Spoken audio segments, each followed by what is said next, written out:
¡Hala! Kaixo. Kaixo, gutxi ere eta nire gara. Gaur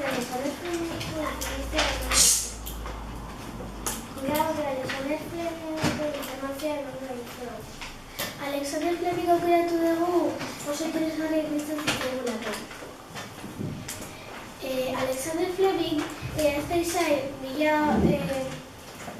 zortziehun eta hirurogeita bateko abuztuaren 6 jaio zen eta London 1955ko martxoan 11 hil zen. St. Maria Eskolen egin zituen bere hizkuntza ikasketak.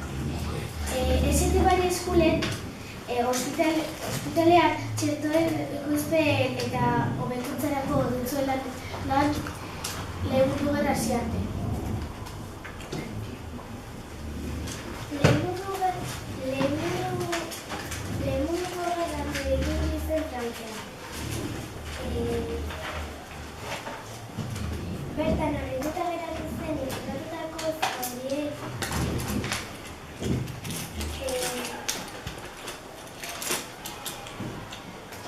eragiten zen heriotzen.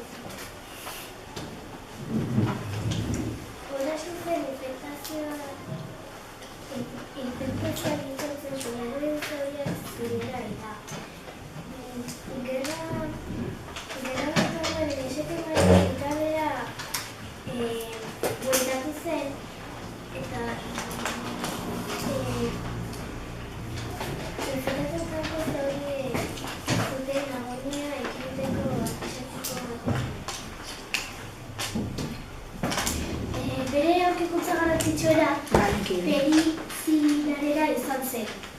Penicillina antibiotiko bat da infekzioei aurre egiteko botika oso beharrezkoa.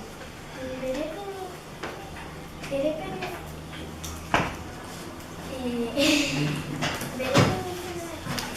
medikuntza modernoarentzat handia suposatu zuen eta harekin batera antibiotikoen aurre egiten hasi zen. Espero dugu interesgarria izatea. Informazioa egia leire eta